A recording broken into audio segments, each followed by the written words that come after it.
চলো আজকে তোমাদেরকে দীঘাতে যে ঘুরতে গেছিলাম আমি তার কিছু কিছু ভিডিও শেয়ার করি। তো অনেকেই অনেক ক্লিপস দেখেছো আমার স্টোরিতে যে আমি দীঘাতে ঘুরতে গেছি। তো তারই কিছু ছোট ছোট একটা ক্লিপস আমি নিয়ে এই ভিডিওটা তৈরি করেছি। তো সমস্তটা নিয়ে তো তৈরি করা পসিবল হয়নি, তবুও চেষ্টা করেছি ছোট ছোট ক্লিপ নিয়ে এই ভিডিওটা রেডি করার জন্য। তো আমি কিন্তু চলে গেছিলাম বিনিতার ফ্যামিলির সাথে। তো বিনিতা আমার বন্ধু হয়, তো কাকু কাকিমা আর ওর বোন, তো সবাই মিলেই চলে গেছিলাম। আর ওদের একটা ছোট্ট সদস্য ছিল হচ্ছে লুনা বা লিলি বা ম্যাও, ওকে সব কিছু নামেই ডাকা হয়। তা আমি জানি না তোমাদেরকে কোন নামটা দিয়ে ওকে ইন্ট্রোডিউস করাবো, বাট ওকে দেখতে খুবই কিউট, তোমরা দেখতেই পাচ্ছ। তো ওদেরই গাড়ি করে আমরা চলে গেছিলাম দীঘাতে। তো দীঘার যাওয়ার জন্য সবাই মিলে রওনা দিয়ে দিয়েছিলাম। তো তারপরে মাঝ রাস্তায় অল্প অল্প একটু একটু নেবে একটুখানি কিছু খাওয়া দাওয়া করে নিচ্ছিলাম। তার মাঝখানে লুনার সাথে একটুখানি চটকাচটকি করে ফেলেছিলাম। তারপরেই চলে যাচ্ছিলাম আমরা দীঘাতে, প্রায় ঢুকে গেছি। এই যে দীঘার গেট দেখে আমাদের যে কি আনন্দ সবার, কি বলবো। তো যাই হোক, আমরা দীঘাতে ফাইনালি চলে গেছিলাম। তো তারপরে আমরা একটা যে ফ্ল্যাটে ছিলাম, ওটা কাকুরই একটা বন্ধুর ফ্ল্যাট। তো ওনাকে দিয়েছিলেন ওই ফ্ল্যাটের চাবি থাকার জন্য। তো এটা হচ্ছে আমাদের কিন্তু পাশের রিসর্টটা, আমাদের কিন্তু এটা নয়। এইটা যেটা আমি দেখাতে চলেছি এটা হচ্ছে সেই ফ্ল্যাটটা যেখানে হচ্ছে আমরা ছিলাম। পুরো ফ্ল্যাটটাই তোমাদেরকে দেখাবো। খুবই সুন্দর একটা ফ্ল্যাট আর খুবই ডেকোরেটেড, মানে এত সুন্দর, আমার তো খুবই ভালো লেগেছে। আর কাকু কাকিমা তো এত ভালো ছিল যে আমি যে ফ্যামিলির যেন একটা মেম্বারই হয়ে গেছিলাম, এমনভাবে ট্রিট করছিল, মানে খুবই ভালো। মানে আমি বলে বোঝাতে পারবো না যে এতই ভালো ছিল কাকি কাকিমা, বোন, এমনকি লুনাও। কিন্তু এই যে কাকু বসে আছে, এটা কিন্তু ডাইনিং প্লেসটা, এখানে একটা সোফা ছিল আর একটা এরকম বেসিন ছিল মুখ ফুক ধোয়ার জন্য। আর এদিকে হচ্ছে কিচেন ছিল যেখানে কাকু মিনি রান্না করছিলেন। কাকুই কিন্তু বেশিরভাগটা রান্না করেছিলেন, আর কাকু কিন্তু খুবই অসাধারণ পুরো রান্না করে। মানে তারপরে এখানে হচ্ছে কেক, বিনিতার হচ্ছে বার্থডে ছিল, তো যে কেকটা ওখানে কাটা হয়নি। তো তারপরে কিন্তু আমরা এখানে এসে কিন্তু পরে কেকটা কেটেছিলাম সবাই মিলে। এটা হচ্ছে এই রুমটার পাশে হচ্ছে একটা বাথরুম ছিল ছোট্ট মতো, আর এই রুমটাতে বিনিতা আর আমি থাকছিলাম। এই রুমটাও কিন্তু খুব সুন্দর ছিল, পুরো ওয়েল ডেকোরেটেড পুরো রুম ছিল, আমার তো খুবই ভালো লেগেছে। এটা হচ্ছে এখানে ড্রেসিং টেবিল, আর এর পাশে একটা আলমারিও ছিল যেখানে হচ্ছে আমাদের সব জিনিসপত্র রেখেছিলাম। আর পাশে একটা ছোট্ট মতো ব্যালকানিও ছিল যেখানে জামা কাপড় কেচে শুকনো করতে দেওয়ার জন্য বা বসে থাকার জন্য তো খুবই ভালো। চলো তোমাদের ব্যালকানি ট্যুরটা করিয়ে দিই। ছিটকিনিটা খুবই টাইট ছিল, খুলছিল না, আমার দ্বারা অনেক কষ্টে খুলেছিলাম। তো তারপরে এই ব্যালকানিটা তোমাদের দেখিয়ে দিলাম, আর বাইরেটাও দেখিয়ে দিলাম। খুব কিন্তু সুন্দর ভিউ ছিল, আমি জানি না কতটা দেখাতে পেরেছি। ওইটা হচ্ছে বিনিতাদের কার যেটাতে আমরা এসেছি।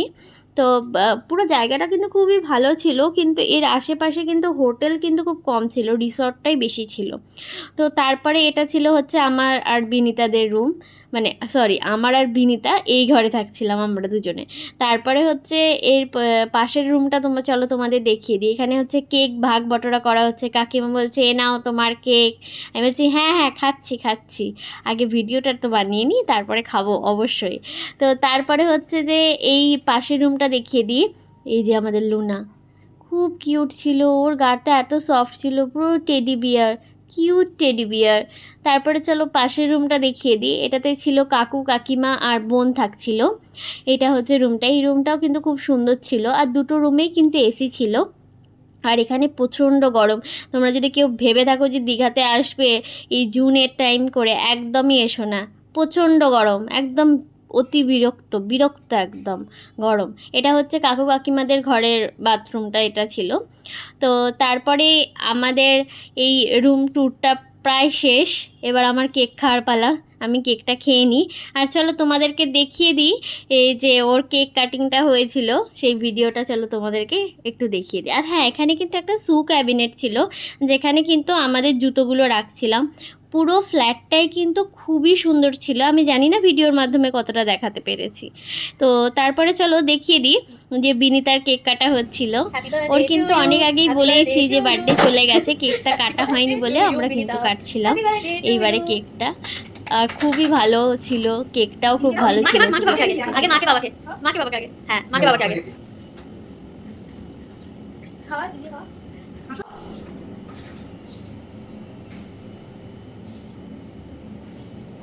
তারপরে আমরা একটুখানি কেনাকাটা করার জন্য বেরিয়ে গেছিলাম, রান্নাবান্নার জন্য কিছু কেনাকাটা করার ছিল।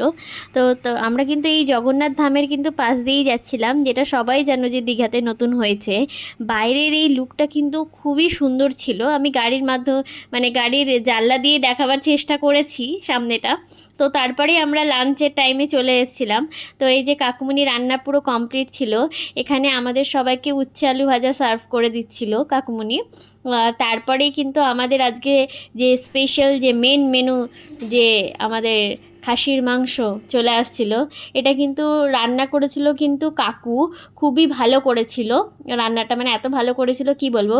বেশিরভাগ রান্নাই কিন্তু কাকু করেছে, হ্যাঁ কাকিমাও অবশ্যই হেল্প করেছে অনেকটাই, কিন্তু বেশিরভাগ রান্নাই কিন্তু কাকু করেছিল। এই যে আজকে আমাদের লাঞ্চ। তারপরেই কাকুমণি একটুখানি আমাদের সবার জন্য একটু কোল্ড ড্রিঙ্কস নিয়ে চলে এসেছিলো। আমরা বসে বসে একটু কোল্ড ড্রিঙ্কস খেয়ে নিয়ে তারপর বিকালবেলা বেরিয়ে পড়েছিলাম একটু ঘুরতে। তো এটা দীঘার বিজ্ঞান কেন্দ্র একটা ছিল, যেটার ভেতরে ভিডিও করা যাচ্ছিল না, তো তাই জন্য বাইরে থেকেই করেছিলাম। আর তারপরে হচ্ছে আমরা চলে এসেছিলাম ঢেউ সাগরে ঘুরতে। তো এখানে লাইটিংটা কিন্তু খুবই সুন্দর ছিল, আর দেখতেই পাচ্ছ কি সুন্দর টয় ট্রেন যাচ্ছে। আর এখানে লুনা কিন্তু কোলেতে উঠে চলে যাচ্ছিল, কারণ ওর দড়িটা আনতে কিন্তু ভুলে যাওয়া হয়েছিল, ফ্ল্যাটেই ভুলে চলে এসেছিলাম। এখানে কিন্তু অনেক খাবার দাবার দোকান ছিল, আর ওই যে তুর্কি আইসক্রিমগুলোও ছিল, যেটা দেখতে কিন্তু খুবই ভালো লাগছিল, যদিও আমরা খাইনি। ও তারপরে এই পুরো জায়গাটা এত সুন্দর লাইটিং ছিল, মানে খুবই ভালো। আর তার মধ্যে এই টয় ট্রেনগুলোতেও সবাই চড়ছিল চারিদিকে, বাচ্চারা এত সুন্দর দেখতে লাগছিল যে কি বলবো। আমি জানি না কতটা ভিডিওতে তোমাদেরকে দেখাতে পেরেছি, কিন্তু যতটা সম্ভব আমি ততটা দেখিয়েছি। আই লাভ ঢেউ সাগর এখানে লেখা ছিল। তো তারপরে একটা গেট দিয়ে ঢুকে যাচ্ছিলাম, এটা হচ্ছে অন্য গেট, আর এটা একটা গেট করা ছিল লাইটিংয়ের, যেটার মাঝখান দিয়ে দিয়ে যাচ্ছিলাম। এই যে কাকিমা যাচ্ছে আমার সামনে, তো খুবই সুন্দর ছিল, গেটটাও খুব সুন্দর ছিল, জায়গাটাও খুবই সুন্দর ঢেউ সাগরটা।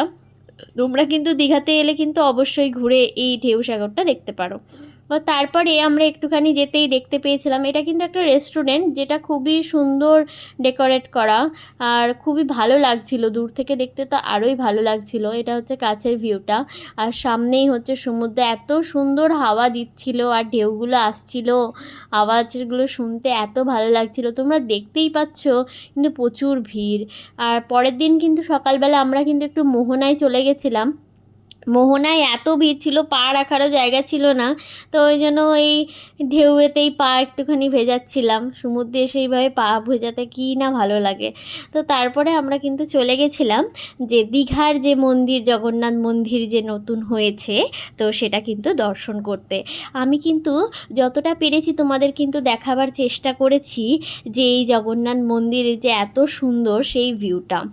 মন্দিরটা কিন্তু বিশাল বড় ছিল, আর এত সুন্দরভাবে তৈরি করা হয়েছে যে প্রত্যেকটা জিনিসই কিন্তু খুবই সুন্দর। এটা হচ্ছে যে প্রথম দরজা, যেটা দিয়ে আমরা ঢুকেছিলাম। এই যে পাশেই একটা জগন্নাথের একটা মূর্তি ছিল। তো তারপরে সেই গেটটা দিয়ে বেরিয়েই কিন্তু দুদিকে একটা ছোট্ট ছোট্ট মতো পুল মতো করা ছিল, যেখানে হচ্ছে যে পদ্ম ফুল ছিল। এরকম কিন্তু মন্দিরের ভেতরে ছোট ছোট জায়গা করে কিন্তু এরকম পুকুর মতো বা ছোট কি বলা যায় আমি জানি না, করা ছিল, যার মধ্যে কিন্তু খুব সুন্দর কিন্তু পদ্ম ফুল ফুটেছিল, যেগুলো কিন্তু দেখতে খুবই ভালো ছিল। ও তারপরে সেকেন্ড দরজা দিয়ে আমরা ঢুকে যাচ্ছিলাম, যেখানে এই সুন্দর, খুব সুন্দর একটা কালো এরকম মূর্তি ছিল, যেখানে বিষ্ণুদেব শুয়ে আছেন। তো খুবই ভালো লাগছিল, আমি জানি না ক্যামেরাতে কতটা দেখা যাচ্ছে, তোমরা বা কতটা দেখতে পাচ্ছ। তারপরে কিন্তু আমরা যেই মেন দরজা দিয়ে যে ঢোকার যে গেটটা, সেখান দিয়ে কিন্তু আমরা ঢুকে যাচ্ছিলাম যে ঠাকুরকে দর্শন করব বলে। এই জায়গাটা এতটা বড়, এত বড় যে অনেক মানুষ এসে দাঁড়িয়েছে, তবুও যেন মনে হচ্ছে যেন মানুষ সংখ্যা যেন কম, এত বড় মন্দিরটা। এখান থেকে তো মন্দিরের ভিউটা আরও সুন্দর লাগছে। তারপরে এই যে আমরা পাশের রাস্তা দিয়ে এই যে ঢুকে যাচ্ছিলাম মন্দিরে, যে ঠাকুরকে দর্শন করার জন্য। রাত্রিবেলা কিন্তু এই আলোগুলো জ্বললে মন্দিরের দৃশ্যটা কিন্তু আরও অপূর্ব হয়ে যায়। আমরা কিন্তু রাত্রিরে আসতে পারিনি, কিন্তু তোমরা যদি এসে থাকো এই মন্দির দর্শন করার জন্য, রাত্রিরে কিন্তু অবশ্যই চেষ্টা করো ঢোকার জন্য। এই যে আমাদের জগন্নাথ, বলরাম আর সুভদ্রা, বাহ! এত সুন্দর ঠাকুর আমার দর্শন করেই পুরো মন যেন ভরে গেছে। তারপর বেরিয়ে বাইরে থেকে কিন্তু এই সাইড থেকেও এই মন্দিরের লুকটা কিন্তু খুবই ভালো লাগছিল, খুবই সুন্দর। মানে এক কথায় বলা যেতে পারে যে খুবই সুন্দর হয়েছে। তারপর বাড়িতে এসে আমরাও শুয়েছিলাম আর লুনার সাথে একটুখানি খেলা করছিলাম। লুনাকে ধরে তুলে দিচ্ছিল বলে ও আবার পাশে এসে আমার শুয়ে পড়েছিল। তো যাই হোক, এইভাবে মস্তি করতে করতেই কেটে গেছিলো পুরো দিনটা। তারপরে আমরা একটুখানি কিন্তু বাজারে চলে গেছিলাম।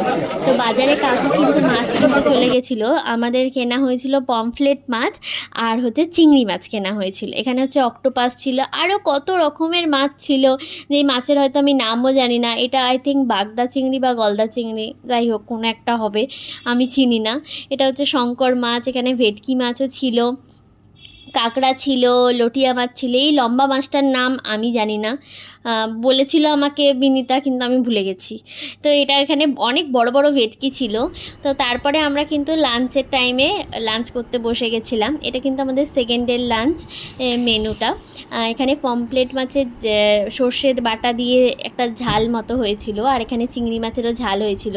আর এই কারি পাতা দিয়ে যে ডালটা হয়েছিল, এটা কিন্তু বিনিতাদের গাছের কারি পাতা, যেটা কাকুমণি তুলে এনেছিল।